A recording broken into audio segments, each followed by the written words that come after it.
É ciência. É nutrição.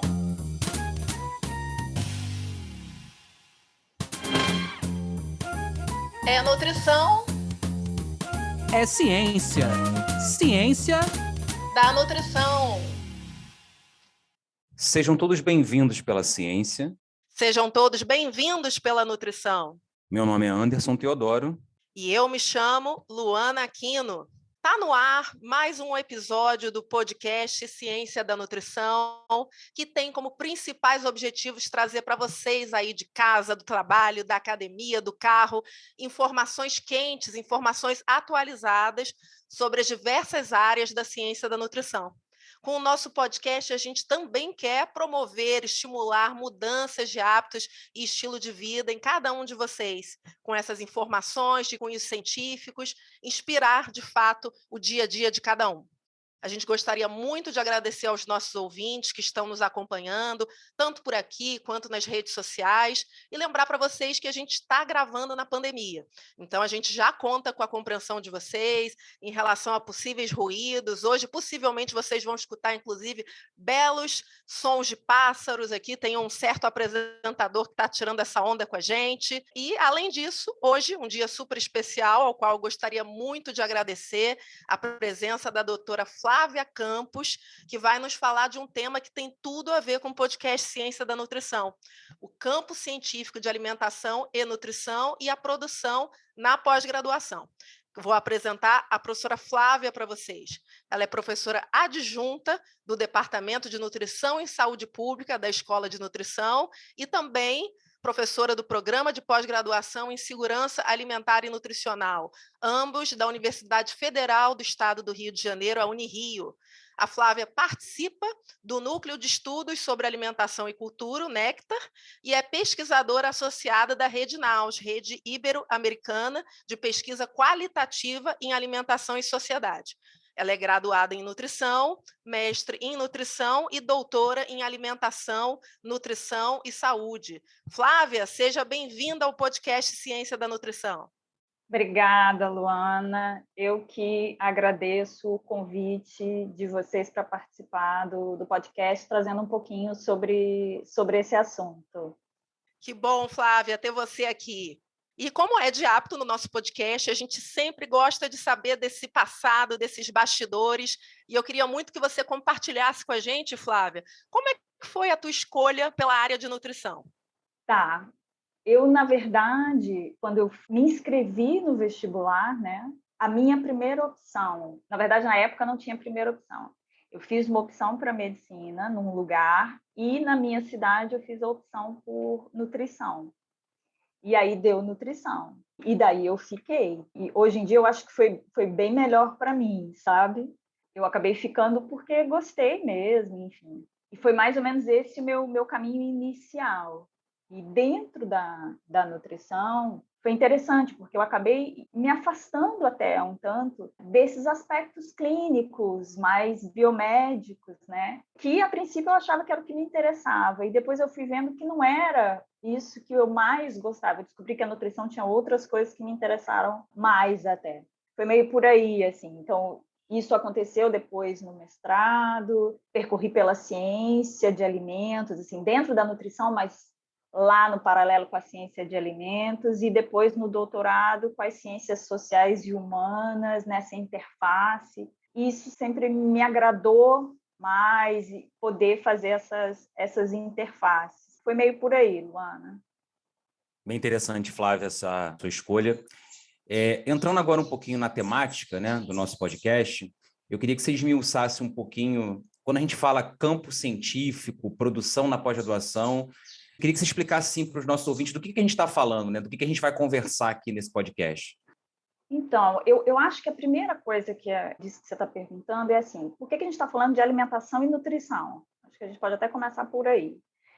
Assim, o campo sempre foi chamado de nutrição, né? E essa aproximação, vamos dizer, de certo modo, alimentação e nutrição, ela é mais recente, ou pelo menos isso exposto claramente.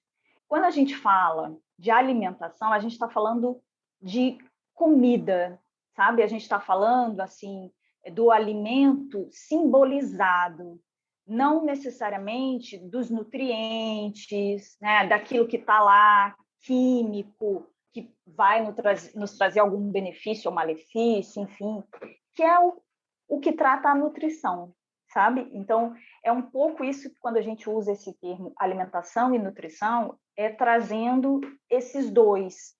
A nutrição, ela é uma ciência que ela nasce muito com esse olhar do nutriente, do porquê, das vitaminas, como atuam, né? E ela vai se expandindo. E hoje em dia, eu acho que... Hoje em dia, quando eu falo, não é tão recente assim, mas uma retomada desses aspectos da alimentação, né? Para não ficar só no enfoque do nutriente. Por isso, esse campo aí, essa aproximação, alimentação e nutrição. Tá? Só para a gente começar. E quando a gente fala de campo científico, eu, pelo menos, tenho estudado isso a partir de uma determinada perspectiva, né? E aí é uma perspectiva de um autor importante, que é o Pierre Bourdieu, em que ele entende o campo científico como um campo de concorrência mesmo, de disputas, sabe? E aí, quando a gente fala de disputas, a gente está falando de disputa entre instituições, entre pesquisadores, entre alunos mesmo de pós-graduação, e aí a gente não tá falando de uma disputa física, né? Mas é uma disputa em relação à legitimidade de falar em nome da ciência, né? Quem é que fala em nome da ciência? Quem é que dá a palavra final? Então, é nesse sentido que ele traz para nós campo científico.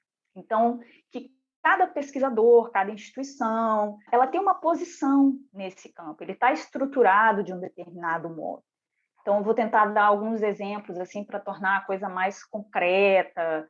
Então, no meu doutorado, eu procurei estudar como que era com os pesquisadores que se voltavam para a alimentação coletiva, né? Como que eles participavam nesse campo, como é que eles se inseriam, como é que eles se sentiam. Isso porque a nutrição, ele cresceu muito, a pós-graduação em nutrição cresceu muito. E no Brasil, assim, a pós-graduação, a pesquisa está muito concentrada, né? É o formato que se deu aqui no Brasil. Então, com esse crescimento da pós-graduação em nutrição, dos anos 2000 para cá, queria ver um pouco como é que estavam esses pesquisadores da alimentação coletiva. E aí, a partir dessa perspectiva, por exemplo, do Bourdieu, o cenário que foi se apresentando foi que esses pesquisadores eles se sentiam hierarquicamente em posição inferior a outros. Por quê? Porque eles tinham menos capital, eles produziam aquilo que era valorizado naquele momento no campo em menor quantidade, eles tinham menos. Então, eles se sentiam desse modo. O que é valorizado no campo? Aí depende do momento, né? Mas podem ser artigos científicos, podem ser patentes, isso vai muito da área, enfim. Então, quando a gente está falando de campo da alimentação e nutrição, a gente está falando aí dessa interdisciplinaridade. Quando a gente está falando de campo científico, eu, pelo menos, tenho tratado a partir dessa perspectiva do Bourdieu, né, de como os pesquisadores, como os professores, alunos se colocam e disputam aí um jogo de forças, né, de falar em nome da ciência. Caramba, Flávia, super atual que você está trazendo para a gente, né? Assim como a nutrição está contextualizada em algo maior, né? Apesar de ser uma área relativamente recente, falando em termos de organização de pós-graduação, né? Mas fantástico, estou adorando e quero muito saber como é que Camila está, enfim, o que Camila está achando do episódio de hoje, o que ela traz de dicas, de sugestões para os nossos ouvintes. Olá, Luana, olá, Anderson e olá, ouvintes do podcast Ciência da Nutrição. Esse episódio é realmente necessário, está sendo muito interessante ouvir sobre a temática do campo científico da alimentação e da nutrição. E para aprofundar um pouco mais sobre esse tema, resgato uma dica muito interessante de leitura. O livro A Pesquisa no Campo da Alimentação e Nutrição no Brasil, Pluralidade Epistêmica e Produtividade Científica. Esse tema é tão atual que o livro resgata de forma crítica sobre as relações e produções no campo da alimentação e nutrição no Brasil nos últimos anos. Para conferir, basta acessar o nosso site www.cienciasdanutrição.com.br, tudo junto e sem acento, e assim você confere dicas desse episódio e de episódios anteriores. Não deixe de conferir. Obrigada, Camila. Bem, Flávia, pegando um gancho contigo do que você estava falando, né, dessa análise que alguns pesquisadores e que você, inclusive, vem se debruçando a respeito da evolução da pesquisa nesse campo de alimentação e nutrição, eu acho que cabe aqui também me apropriar e aproveitar essa tua experiência, enquanto professora de pós-graduação também, o que vocês que pesquisam, a pesquisa nessa área, né, e nesse campo, na verdade, vem observando dessa evolução dos métodos de avaliação da produção na pós-graduação. O que você acha que são acertos recentes? Aonde você acha que estão lacunas que podem melhorar nesses processos avaliativos? Então, Luana, eu, na verdade, vinha pesquisando, né, bastante sobre isso, e o imbróglio que está hoje, a questão da avaliação, vamos usar essa palavra, porque acho que eu não consigo achar outra neste momento, né, acabou interrompendo as coisas, está tudo num modo parado, esperando ver para que lado vai. Mas, assim, falando até dos últimos anos, o que a gente foi observando? Só para contextualizar antes, né, assim, que eu não sei os ouvintes o quanto eles entendem desse processo, enfim. Como eu estava falando, a pós-graduação no Brasil, e aí isso não serve só para nutrição, né, ela está bastante concentrada na pós-graduação, é a forma como as coisas se organizaram, né? Então, e nas universidades públicas, com algumas instituições de pesquisa, enfim, mas muito concentradas aí. E nesse processo, a gente tem a CAPES, tem o CNPq, a CAPES, que é responsável, o órgão responsável por essa avaliação que a Luana está perguntando, né? Como é que a gente avalia essa produção? Então, a área de nutrição propriamente, né, dentro da CAPES, ela tem várias áreas. A área de nutrição ela foi criada muito recentemente, foi criada justamente por conta desse crescimento do número de programas na nutrição, né? Então, ela foi criada em 2011. Até então, todos os programas que eram da nutrição, eles estavam ligados à medicina, né, dentro da CAPES. E aí foi criada uma área específica, ou seja, agora os pesquisadores da nutrição vão ditar as regras pelas quais eles vão ser avaliados, né? Os programas vão ser avaliados dentro de determinados parâmetros pré-estabelecidos pela CAPES, mas tem, minimamente estabelecidos, mas tem ali alguma manobra, uma decisão. Esse, por exemplo, é um lugar, só aproveitando o exemplo, muito importante quando o Bourdieu fala, né, dessa disputa, porque é onde se estabelece a regra. Né? Então, aí a gente vê como é que se estabelece a regra, de como é a avaliação, do que vai ser valorizado na avaliação. Então, daí a importância de estudar esse lugar.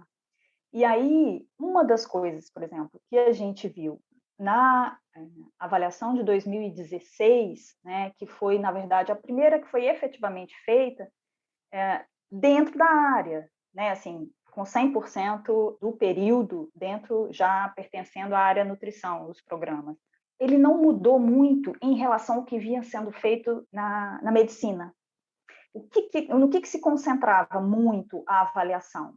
Por exemplo, do que é produzido, né? O processo de avaliação tem vários critérios. Não vou detalhar aqui, tem vários critérios. Mas a gente percebe que tem uma força muito grande no que é produzido, né? Tem uma intenção de avaliar e de olhar muito para o que é produzido. Isso é valorizado.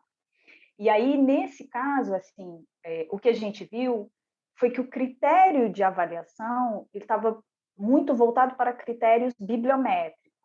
Então, aí a gente tira duas coisas. Uma, que o produto que era bastante valorizado era o artigo científico. E dois, que a forma de dizer se esse artigo era bom ou ruim estava basicamente, né, baseada no critério bibliométrico. O que é isso? Normalmente usa o fator de impacto, o índice H, que era o que vinha sendo usado à época. Né? Então, são métricas que são usadas a partir do número de citações. Tá? Então, quanto mais vezes um determinado artigo é citado na literatura científica, mais ele pontua, né? Mais é o fator de impacto dele. Indiretamente, isso está correto, né? De certo modo, a gente pode dizer. Isso tende a demonstrar o impacto que esse conhecimento que está ali colocado, ele tem na comunidade científica, na sociedade, enfim, né? Mas a gente sabe que tem distorções nisso, né? Então, a crítica que se faz é a manutenção, pelo menos por enquanto, dentro da nutrição, ou pelo menos até 2016, né? Foi uma crítica que a gente fez, desse critério muito concentrado na métrica bibliométrica, sem considerar outros parâmetros. E aí você vai me perguntar, que outros parâmetros, Flávia, você está falando? Parâmetros mais qualitativos, porque, assim, dizer se uma revista é boa ou ruim, porque é isso, na verdade, que se faz, né? Uma revista é boa ou ruim, de acordo com o fator de impacto dela. Então, isso significa que o que eu consegui publicar nela, o artigo que eu mandei para ela, então ele tem que ser bom também, né? Indiretamente qualifica o que eu estou colocando. A gente tem uma certa ilusão de objetividade em relação a isso, porque realmente, né, é quantitativo, eu conto quantas vezes aquilo apareceu, isso nos ajuda. Mas, por outro lado, isso cria problemas. Problemas como, por exemplo, a gente sabe de revistas que inflam suas citações, isso para dizer um exemplo aqui de má conduta, né? Uma conduta que não é esperada. E, às vezes, o pesquisador forçado a dar conta disso, a ter pontuação, o que ele faz? Ele pega um trabalho que ele desenvolveu e publica vários pedacinhos dele, né? Que é para contar mais vezes. A gente vê uma série de artimanhas que vão sendo criadas para poder dar conta de uma avaliação feita dessa forma. Ou seja, a avaliação ela tem um poder de induzir o comportamento, né? Seja dos professores da pós-graduação, dos alunos, enfim. Então, voltando lá à sua pergunta para não me estender muito mais, isso foi uma coisa que a gente viu, o que essa avaliação ela ainda estava muito repetida do que vinha sendo feito na medicina, que é o critério, fator de impacto, índice H e valorização só dos artigos. Hoje em dia, como é que está isso? Eu não tenho mais continuado essas pesquisas no momento, agora.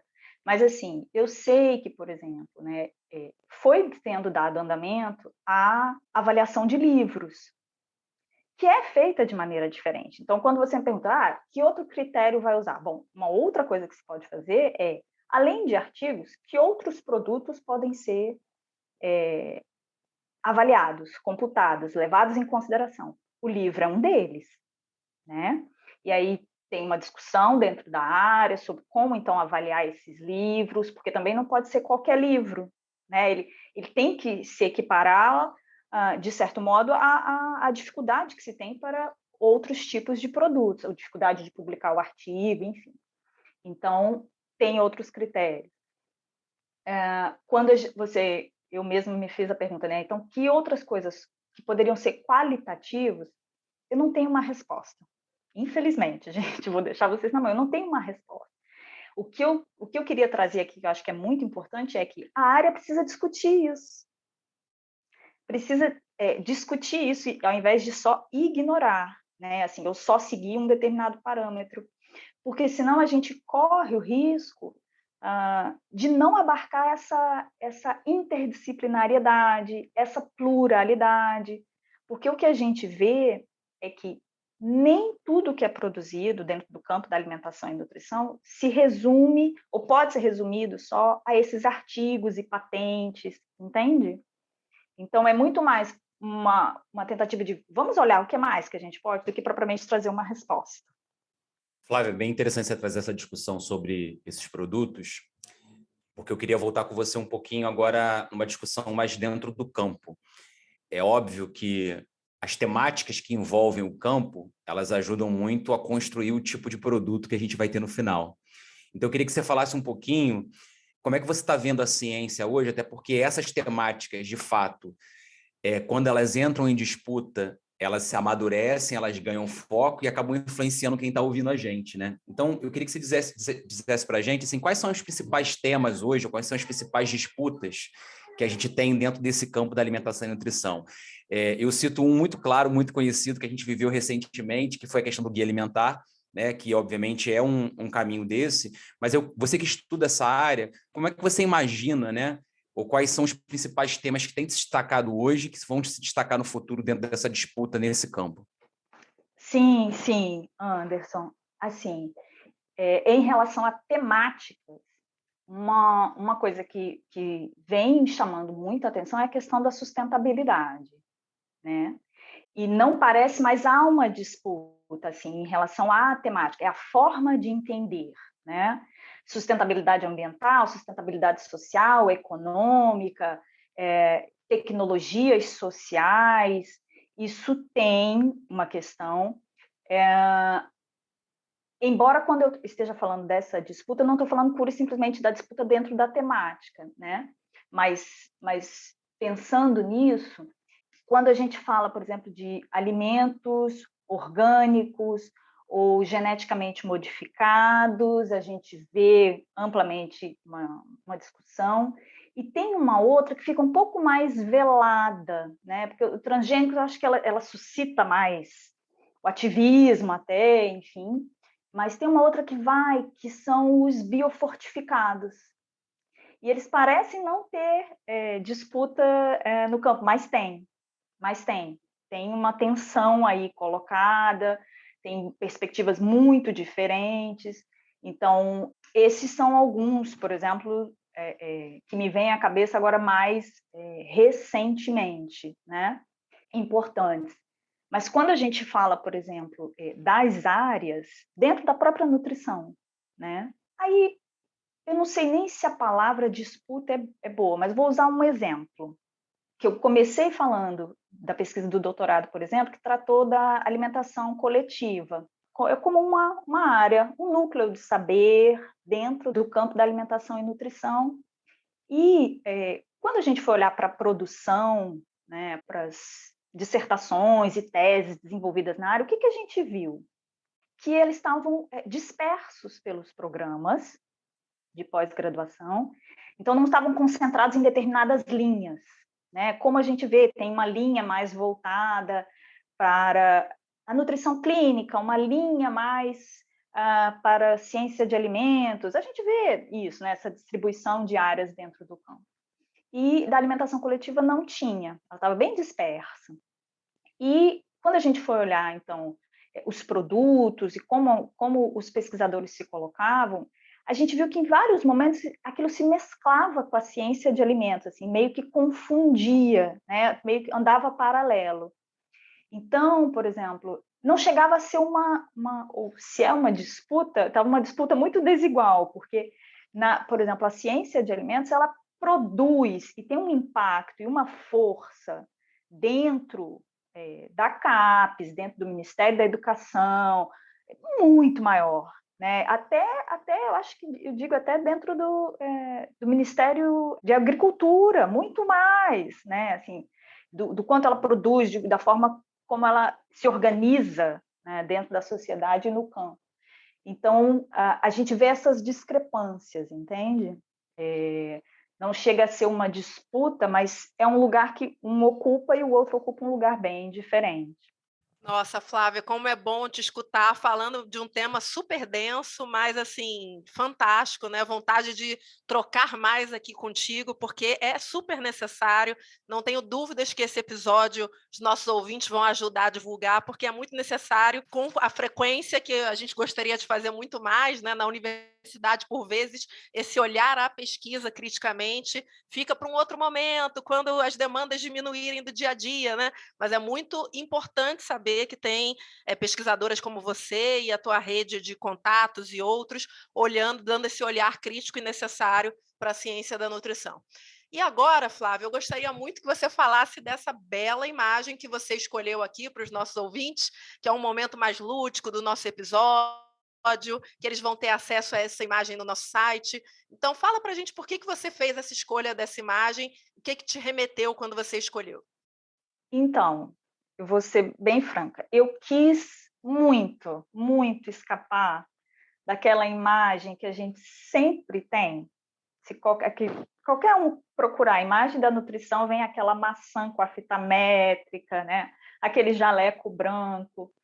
E eu acho que essa tela da Tarsila, ela vem muito mais nesse aspecto, né? Alimentação e nutrição, sabe? Não estão só os alimentos aí representados, mas está o resto da vida, né? Assim, do dia a dia, do cotidiano. Eu acho que é isso que ela traz um pouco,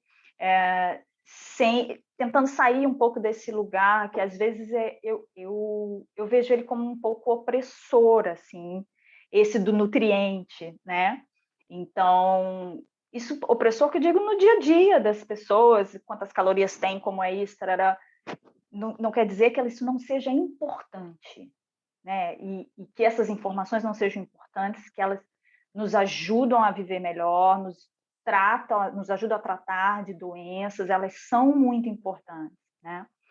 Mas a forma como a gente conduz a nossa vida não pode se resumir a isso, né? Porque a nossa vida tem muito mais do que isso. Então, eu acho que é um pouco isso que está na tela, tem uma explosão de cores que a Tarsila traz, e que é a vida, e que a alimentação está nela, né? O que a gente come, a forma como a gente come, com quem a gente come, está nela. Eu acho que foi essa a ideia.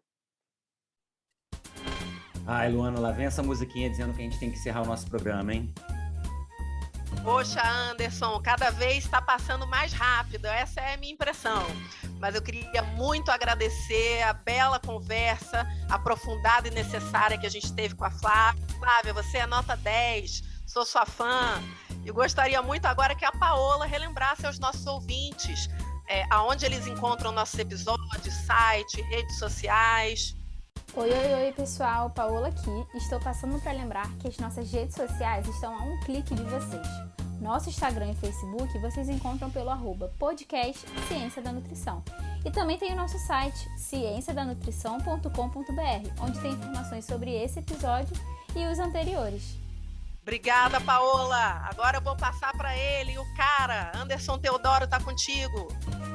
Obrigado, Luana. Flávia, a gente queria muito agradecer a sua disponibilidade, agradecer a sua forma como conduziu esse papo, que não é um papo fácil, nem para a gente que é da área, imagino para quem nos escuta, mas a gente gostaria muito, e a gente fica muito feliz da maneira como é que você conduziu e trouxe essas informações para a sociedade como um todo.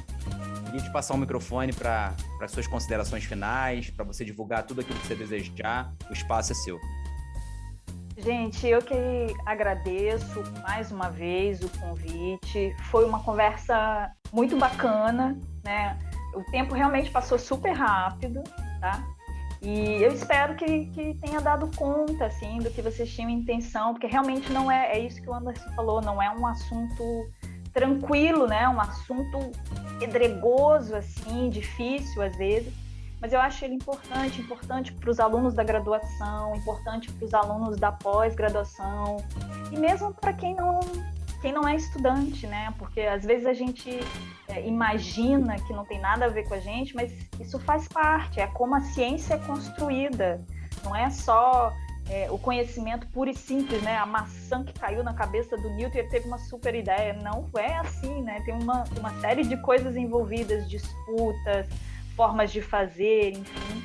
Então, eu acho que isso é importante para todo mundo entender, né? Que a ciência está aí para ser construída, então ela não brota, ela é construída nesses processos. É importante entender eles. Obrigado, Flávia, mais uma vez. Parabéns, Luana, aí, por mais esse episódio que a gente construiu junto. E eu acho que a mensagem final de hoje, né, desse programa, mostra que o conhecimento que a gente constrói a cada dia, inclusive no campo científico da ciência da nutrição, ele é muito importante, né? Como a gente sempre fala no início do nosso podcast, esse conhecimento vai impactar o dia a dia de cada um. Só que a gente tem que ter muito cuidado com aonde a gente está adquirindo esse conhecimento, né? Então, vocês que nos ouvem, tomem cuidado com o que leem, procurem fontes de informação bastante satisfatória. Uma coisa a gente tem certeza, ouvindo o podcast Ciência da Nutrição, você vai estar sempre atualizado. Obrigado a todos aí que nos acompanharam. Podcast Ciência da Nutrição.